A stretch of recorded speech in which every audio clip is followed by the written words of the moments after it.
Hey everyone, and welcome back to another episode of the Women of the Word podcast. Jen and I have a really special episode for you all today as we wrap up this season of the show. So all season, we've been talking about the importance of Bible literacy in different types of spaces, like prayer and liturgy and home groups, and even worship. So while Bible literacy is hugely important, there are certain situations where additional help and care is needed. Jen, can you add to that? Yeah, we know that if we are doing a good job of training people as disciples, that the living and active word is going to do its work on us, that learning is going to move from heads to hearts. And a lot of times when it moves from heads to hearts, there are specific care needs that will emerge within the space of a learning environment or specifically a small group. And so as we've talked through all of these sort of mechanics of these spaces, I did not want us to overlook the importance of being able to train people who are leading in these spaces toward how to address pastoral concerns as they emerge. And so I wanted to have on one of my favorite people and partners in crime, Summer Vinson Berger. And I told Summer, you have to behave yourself on this podcast because the two of us really like each other and have a lot of fun. And there will be no fun had today. Do you understand None. me? We are professionals. That's right. That's right. Summer Mhm. oversees the direction of all of the care efforts at the church that we served at together. And we've known each other about how long? 10 or That's 11, yeah, 10, 12? 11 or 12ish years, right? Yeah, right when I got married. So yeah, about, Yeah, yeah, 11, yeah. 12. And it might be helpful for people to understand a little bit of the background, even on our friendship and our relationship, because we were working, I was working in a large church, and Summer was in a private counseling space. And we were visible females in our churches and started to hear some of the same kinds of stories coming out of the environments that were in our churches, stories of women with needs that perhaps were not being heard or addressed. And so we kind of met up in a book club and realized we were hearing a lot of the same things. And Yeah. you had something that I don't have, and that's training and skill. In the area of counseling. And so what I like to think of as a great partnership was born. And it's just been so great to work with you throughout the years. And specifically, I invited Summer to come in and train our small group leaders in the women's Bible study space. And so it was just a no-brainer having you on. And welcome to the Women of the Word podcast, Summer Vinson Berger. Yay, glad to be here. I'm so excited. I love talking about this topic. I I could talk know about it all you day do. long. It's one of my favorites. Yeah. Awesome. Well, Summer, as Jen hinted at, can you talk a little bit about your experience in the counseling world and then what made you want to serve in the local church? Yeah, well, the starting point is I did not want to serve in the local church or work in the local church. So we'll just start there and we can just laugh our way backwards. When I graduated, I did my master's in counseling, and I was at a funny story. I was at a dinner with friends. Oh, what's next? Just celebrating. And my friend Kristen looked at me and goes, "Yeah, would you ever want to work at a church with your skills and what you learned?" And I looked at her and I kind of laughed in her face a little bit. And I was like, no. But what I said to her was, I was like, no, no, no, there isn't a place for someone like me to do what I want to do in the Mhm. local church. So I'm going to go do that in a different setting.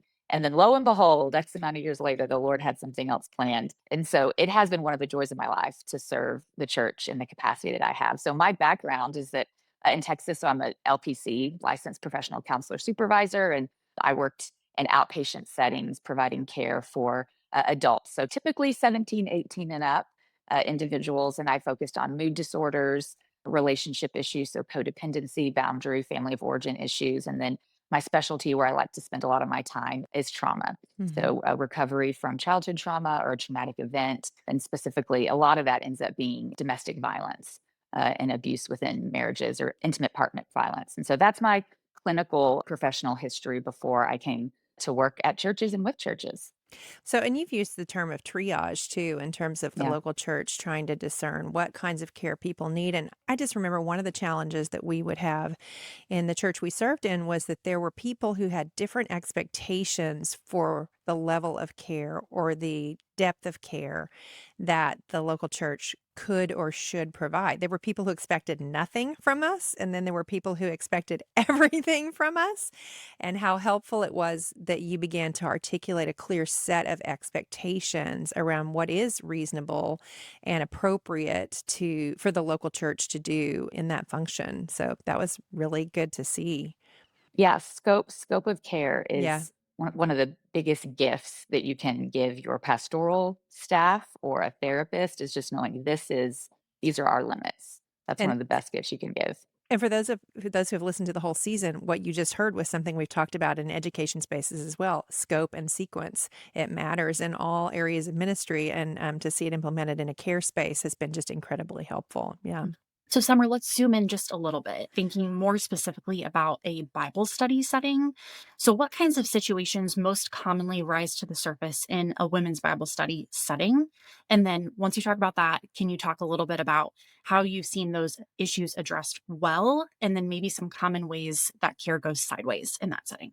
Yeah, I think this is a really important question and conversation because typically women's Bible study, that honestly is one of the primary places that care situations come to the surface for myself or for my team. They don't come to the area of churches first. I Mhm. would always say when I was practicing, I was the therapist, I was like the third stop. The Mhm. primary place that care arises is within people's community, but specifically women's Bible study. When women who are safe and connected open God's word, people start talking and people feel safe. And so it's really important to know how to move through this. So I would say, just anecdotally, what I think are the most common that I see: marriage issues, domestic violence, and depression, anxiety. Those are the three things that will start to bubble up as people get to know one another and feel safe. And again, you might go, oh, I don't, it's probably parenting, or maybe there might be some of those things, but those are the big three that feel like they are consistently coming to us from women's Bible study. And so, marriage issues, domestic violence, and depression and anxiety. And notice I separated marriage issues and domestic violence because abuse is not a marital issue. Marital issues are two people who are needing to work on something together. Domestic violence is abuse, which is not, that's not the same definition. But when things arise, when they're addressed well, like how would I define that? I would say here are some things that are present when leaders and the group members handle it well. When something is acknowledged, it's believed, and it's taken seriously, that's the starting point. So usually people kind of drop little nuggets of what's happening. Rarely do we raise our hand and blurt it all out. Mhm. So just acknowledging that it was said, not getting uncomfortable and moving on, believing and taking seriously what somebody has said happened to them or what they're confessing. If those three things are there, you're already like halfway down the field. And then I would say, to wrap up, it would be that you're following up with that person outside of group time Mhm. and you're providing outside resources so that you can create order in your group. So it's not, it's like, hey, I heard you. I take this really seriously. And then after group time, there's the phone call, there's the conversation, I want to know more about this and help support you. So it doesn't dominate the space, but it's not forgotten about. Mm. Those are usually the situations on a general level. I'm like, oh, y'all handled this so well. Thank you for doing that. Thank you for looping us in, and we can take it from here, or we can come alongside the group, depending on what the situation is. Let me think. Ways that it can go sideways. It can go sideways when somebody's pain or what they're going through can dominate or create chaos within the group. And Mhm. I want to say that with the most tenderness, because there is nothing wrong with someone raising their hand and us putting down our agenda to care for someone in that moment. That's not a problem.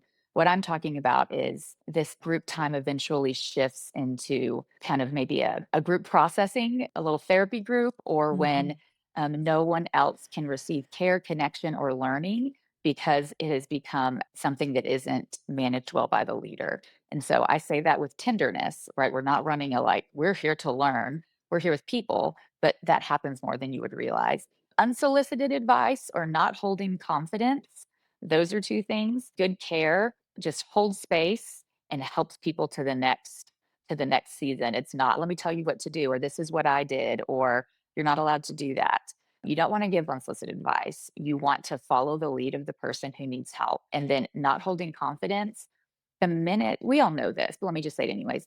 The minute that we tell our story, the minute we say something vulnerable, Mhm. we now have lost to a degree agency of what happens next with it. Mhm.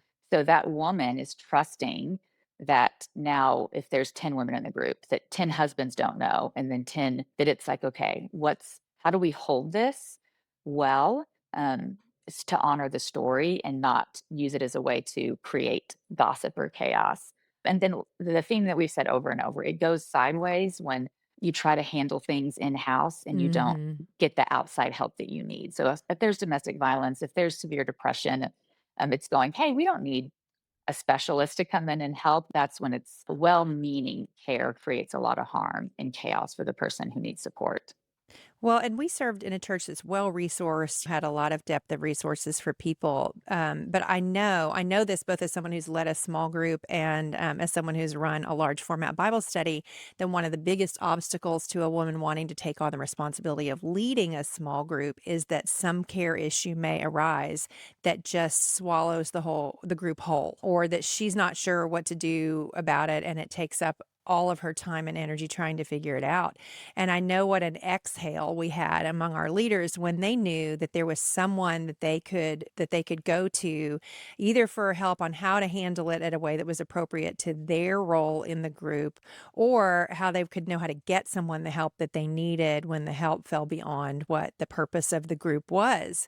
And also, I think it was good that we were able to clarify with our leaders, hey, this is what these groups are doing in a Bible study. They are primarily about education. It doesn't mean that we don't think that ministry things will arise. It just means that if a pastoral need is great, then we need to get them into a group that is built for that, or into a space where that can be addressed. And I will never forget when you came and trained our small group leaders. Part of the reason I won't forget it is because Summer was like 8.5 months pregnant with twins. I could not breathe. I was like gasping for air. It was classic. It's like half the room is like, "Are you okay?" And I'm like, "Keep talking." Yeah, Um, I was like sweating. yeah, It it was was great. We're great. fine. It was great. She had to take little breaks. But the other thing that I remember is you talked about some of the ways that a woman might use sort of like coded language in a small group setting when she's talking about something that's happening in her home that definitely needs follow-up. And I remember after that meeting, the small group leaders, we hadn't started the semester yet, so they weren't thinking necessarily about the women who were going to be in their groups, but they were thinking. I had women who thought about women in past groups, women who thought about friendships they were in, and they were like, all of a sudden the pieces started to come together, that they had been missing cues. And we even had women who recognized in that meeting that their own marriages were in a bad place and they hadn't been able to see it before. And so it's fascinating how much help just a little bit of insight into this can be. But how well informed are churches and ministry leaders when it comes to sort of best practices for getting people who are in crisis the help that they need? Let's say, if we were trying to figure out what era, if we're on the eras tour, okay, we're trying to Okay, I figure knew we out knew what we couldn't get era. through the whole podcast without a I Taylor try. Swift If reference. we if the church the church is on an eras tour. No, this is actually going south. Let me pull back. What era would let me just back out. Like, what would we title the era in the terms of like care? I actually don't have a cute one. I would probably be like, you know what? I see you, church. Keep going, keep going, keep going. That I Yeah. see you. And I think that the churches, the conversation in general has come a long way from Mhm. where it was Mhm. 10, 15 years ago when I would talk with pastors or churches as a clinician or it felt like there was a giant gap or a Yeah. big wall. And it doesn't feel like that anymore. But I do feel like we still have a long way to go. And that's not shade at anybody. That's just like, that's the journey of learning to do this better. But I just want to say, keep going. So like if for a church with like average resources, here's some really fast steps. I would say the first thing is to have a learner's posture. And Mhm. that's not overly tactical, but to just to be like, I'm here to learn and to figure out what I don't know. That is the pastors who operated like that have now, when I look back at their churches, have the most success in terms of care. Like, what do I know I don't know? So I have a learner's posture. The second step would be get a team to help you in this area. I feel like we need to be better at care. Build a team, people to help you think through what care looks like.